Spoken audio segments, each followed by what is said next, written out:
जिथे जिथे पोथी प्रामाण्य मानलं जातं तिथं तिथं या अंधश्रद्धांचा उद्भव होतोच होतो. आणि म्हणून मग काय करायचं आपल्याला, तर शब्द प्रामाण्य टाकून द्या, बुद्धी प्रामाण्य माना.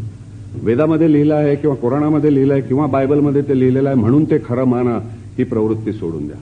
ते खरोखरच खरं आहे का, हे तुमच्या आजच्या ज्या काही वैज्ञानिक कसोट्या आहेत त्या कसोट्यावरती घासून पहा आणि त्याचं जर उत्तर आलं की हे बरोबर आहे तर ते जरूर स्वीकारा.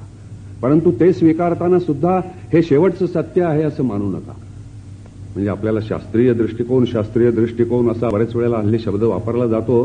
त्याचा खरा अर्थ हा आहे की शास्त्राच्या कसोट्यांच्यावरती घासून पाहून तुम्ही एखादं सत्य खरं का खोटं ते ठरवा. परंतु ते ठरवल्यानंतर सुद्धा हे आपल्याला शेवटचं उत्तर सापडलेलं आहे असं शास्त्र सुद्धा मानत नाही, असं विज्ञान सुद्धा मानत नाही. हे लक्षात घ्या. विज्ञान असं म्हणतं की आज मला हे सत्य सापडलेलं आहे, परंतु हे सत्य हेच अंतिम सत्य आहे असा दावा विज्ञान सुद्धा आज करीत नाही. आणि तो दावा आपण करीत असतो. तेव्हा हा दावा आपल्याला सोडला पाहिजे. आणि अंधश्रद्धांच्यामुळं समाजाचं जे सगळ्यात मोठं नुकसान होतं माझ्या मताने ते हे होतं की माणसाची चिकित्सा करण्याची बुद्धी नाहीशी होते. माणसाचं मन असं एक बंद घुसमटल्यासारखं, कुठेतरी कडी कुलप लावून सगळी दारं बंद करून टाकावीत म्हणजे आतल्या माणसाची जी अवस्था होते तशी माणसाच्या मनाची अवस्था होऊन जाते.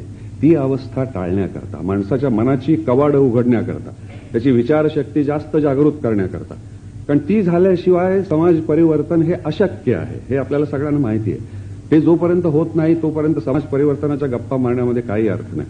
माणसाला विचार करायला प्रवृत्त केलं पाहिजे, स्वतंत्रपणे विचार करायला प्रवृत्त केलं पाहिजे. आणि आपण तर विचार करायला घाबरणारी मंडळी आहोत. अंधश्रद्धा ही माणसाला दैववादी बनवते आणि तो दैववाद घातक असतो. तो या कारणाकरता घातक असतो की माणसाची विचारशक्ती त्यामुळे खुंटते. आणि ती विचारशक्ती खुंटता कामा नये. ती विचारशक्ती माणसामध्ये जास्त जास्त फुलत राहायला पाहिजे.